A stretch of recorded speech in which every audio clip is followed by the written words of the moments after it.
Não é à toa que essa foi considerada a questão mais difícil da US 2025.1, segunda fase. Ela trata sobre o assunto de figuras de Lissajous, que basicamente são movimentos obtidos pela composição de dois MHS perpendiculares entre si. Fica calmo que você vai entender. Basicamente, a US disse que uma partícula está se movendo e as suas coordenadas x, y são dadas por essas funções harmônicas que você facilmente vai perceber que são dois MHS. Na sequência, a US vai fazer 4 afirmações a respeito de como será a trajetória dessa partícula à medida que você varia as amplitudes A e B ou a diferença de fase entre elas, representada pela letra delta. Então vamos nesse vídeo analisar detalhadamente item por item. A afirmação 1 está dizendo que, se a diferença de fase delta for igual a zero, o movimento da partícula é retilíneo na direção da diagonal do retângulo de lados 2A e 2B. Então vamos analisar juntos. Então, na afirmação número 1, a US está propondo que a diferença de fase vale zero.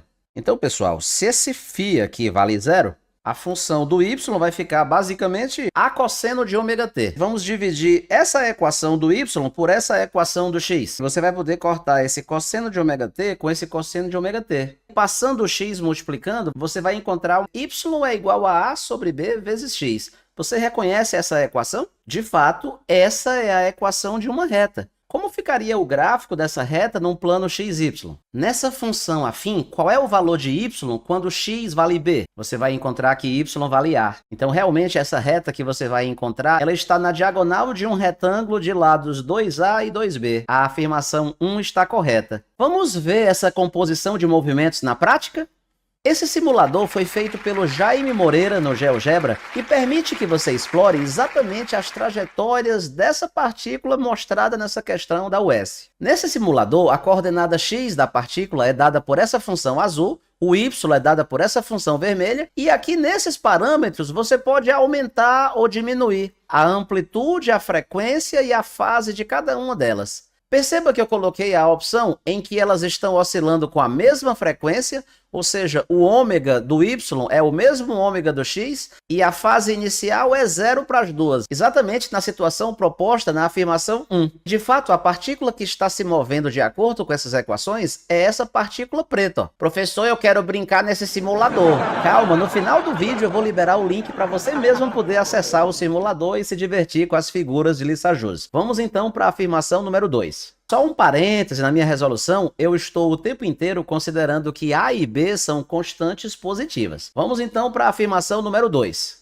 Se a diferença de fase delta vale π sobre 2, o movimento resultante terá uma trajetória elíptica descrita no sentido horário com eixos na direção dos eixos coordenados. Ou seja, o eixo da elipse ou vai estar no eixo x ou vai estar no eixo y. Vamos então analisar. Na afirmação 2, nós vamos trocar aquele φ por 90 graus. E aí, nesse ponto, o aluno tem que se lembrar que cosseno de x mais 90 graus é menos seno de x. Então, é por esse motivo que você vai trocar esse cosseno de ômega t mais 90 graus por menos seno de ômega t. Qual será a trajetória da partícula se o x é dado por essa relação e o y dela é dado por essa outra relação? Vamos usar a relação fundamental da trigonometria seno ao quadrado mais cosseno ao quadrado igual a 1. Mas quanto é que vale o seno de ômega t? Você vai tirar dessa relação, ó, que o seno de ômega t vale menos y sobre a. Enquanto que o cosseno de ômega t, você vai tirar dessa outra relação, ele vale x sobre b. E isso tudo é igual a 1. Você certamente já aprendeu na alfabetização que essa é a equação analítica de uma elipse. Como ficaria o desenho dela? Substituindo y igual a zero na equação dessa elipse, quais os valores de x que você vai encontrar? Mais b e menos b. Significa que aqui vai estar o mais b e aqui vai estar o menos b. E para x igual a zero, quais os valores de y que você vai encontrar? Mais a e menos a.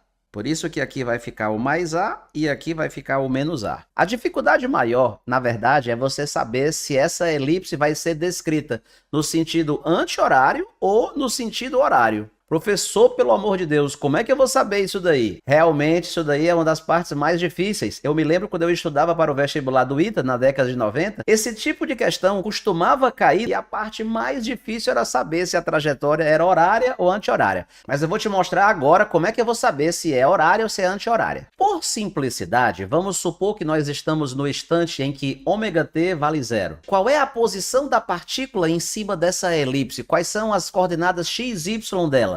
Bom, substituindo aqui que ômega-t vale 0, cosseno de 0 vale 1, vai dar x igual a b. E na equação do y, como ômega-t é 0, seno de 0 é 0. Então a coordenada y dela vai dar 0 nesse instante. X igual a b, y igual a 0. Ela está bem aqui assim, nessa posição. Agora, eu não sei se ela está indo no sentido anti-horário ou se ela está girando no sentido horário. Professor, como é que eu vou fazer para saber? Vamos descobrir nesse momento qual é o sentido da velocidade VY dela, da velocidade vertical. Aí, moçada, nessa hora entra uma das maiores dificuldades. Se você tem essa função do y, como é que você vai descobrir a velocidade VY? Para os estudantes que sabem o básico sobre derivadas, é muito fácil achar a função da velocidade se você tem a função horária da posição. Basta derivar essa função horária da posição. O aluno que não sabe derivadas, realmente ele entra em pânico nessa situação.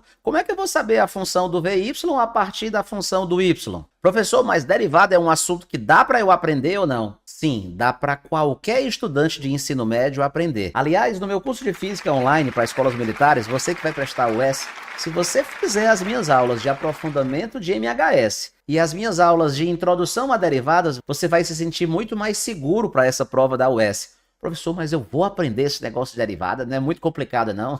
É não, porque quem vai explicar é o São Brito aqui. Se você assistir essas aulas, você vai entender. Vamos então seguir adiante. Qual é a função dessa velocidade VY? Derivada do seno é o cosseno, né? Então isso daí vai ficar menos ômega A cosseno de ômega T. Bom, essa é a parte que, se você não sabe derivar, fica muito difícil você passar de uma função para outra só assim olhando, né? Mas eu vou continuar mesmo assim, tá bom? Veja comigo. No instante ômega-t igual a 0. Quanto é que é o cosseno de 0? É 1. Então isso aí vai ficar menos ômega A vezes 1. E aí eu te pergunto, isso daí tá dando positivo ou negativo? Menos ômega A é negativo. O que é que isso significa? Que nesse instante a partícula tem uma velocidade VY apontando para baixo. Significa que ela está girando nessa elipse em qual sentido, Renato? No sentido horário. Veja como faz sentido isso que eu estou lhe dizendo. Então a afirmação 2 está certa ou errada, professor? Está certa, porque realmente a trajetória vai ser uma elipse descrita no sentido horário. E professor, mostra essa afirmação 2 naquele simulador para a gente ver. Gostou da nossa animação, né? Então tá aí. A partícula está seguindo uma trajetória elíptica no sentido horário.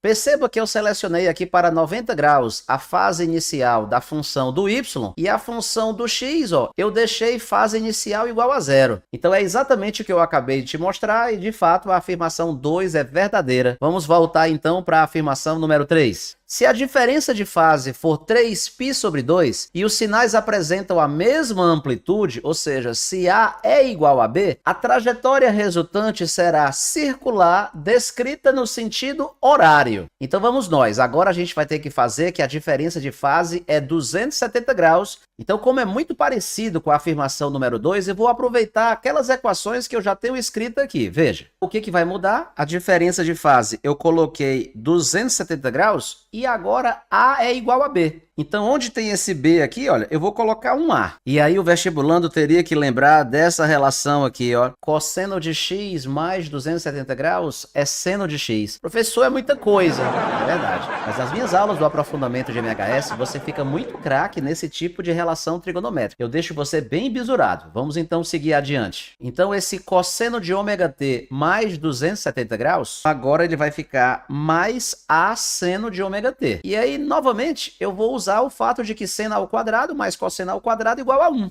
Então, esse seno vai ser y sobre A, o cosseno vai ser x sobre B, aí você viu que agora B é igual a A. Onde tem B, estou colocando A. E aí, o que nós obtemos? A equação de uma circunferência de raio A centrada na origem. Então, mais uma vez, o desafio é saber se essa trajetória circular está sendo descrita no sentido horário ou anti-horário. Vamos então novamente. Por simplicidade, vamos pegar o instante ômega-t igual a zero novamente. E professor, por que o senhor sempre pega esse instante? Porque como ele é zero, facilita tudo, né? Quais são as coordenadas x, y da partícula no instante ômega-t igual a zero? Bom, na função horária aqui do x, cosseno de ômega-t vai dar o cosseno de zero, que vale 1, né? Então esse x vai dar simplesmente mais a. E a coordenada y?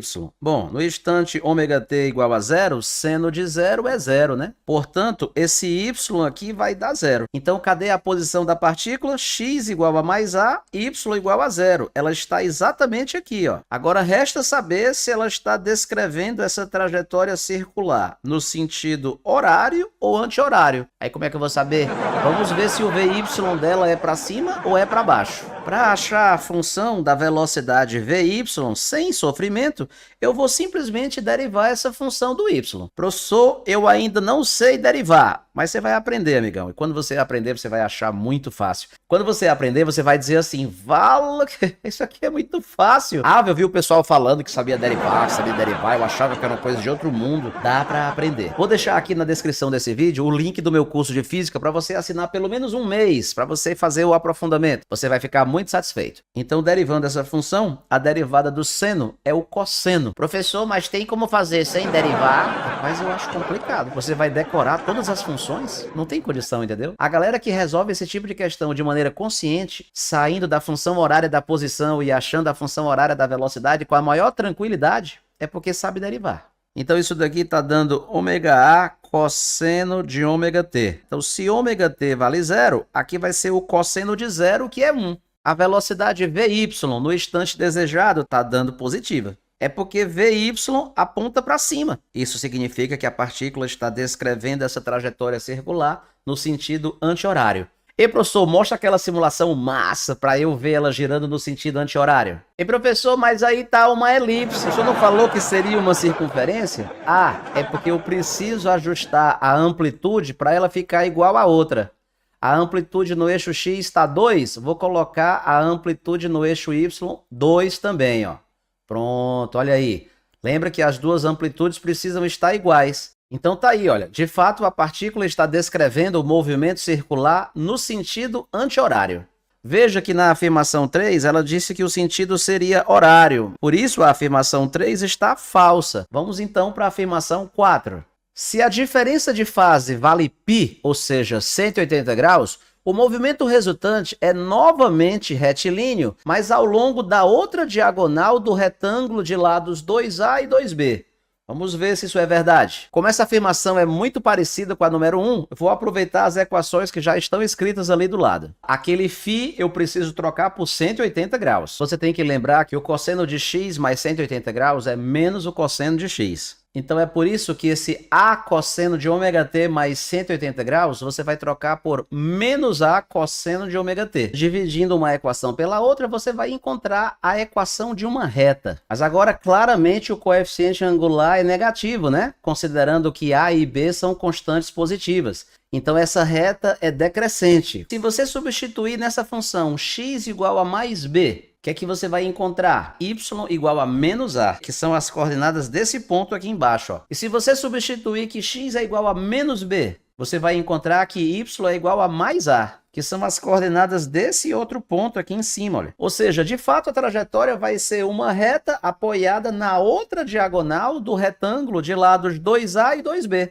A partícula estará oscilando em cima dessa reta preta. Ei, professor, mostra aí o simulador, vai lá. No simulador, eu preciso trocar essa fase de 270 graus para 180. Olha aí que beleza. Troquei por 180. Aqui, ó, você tem os valores de A e B. Por acaso, A está igual a B, né? Então essa reta ali é aquela reta que faz 45 graus, né? Você pode mudar, ó, um pouco, ó, o valor de A ou o valor de B, ó, e basicamente o que você está mudando é a inclinação da reta. O ponto-chave é que o movimento resultante, ó, é esse MHS aqui, ó, em cima da reta preta, que é a outra diagonal do retângulo de lados 2A e 2B. Eu vou deixar aqui na descrição desse vídeo o link para esse simulador feito pelo Jaime Moreira. Aliás, temos que agradecer, Jaime, muito obrigado por ter feito um simulador tão legal. E aí, moçada, você pode fazer muita coisa interessante aqui no simulador. Coisas que você nem imagina. Por exemplo, na questão da US, o ômega no eixo X é o mesmo ômega no eixo Y.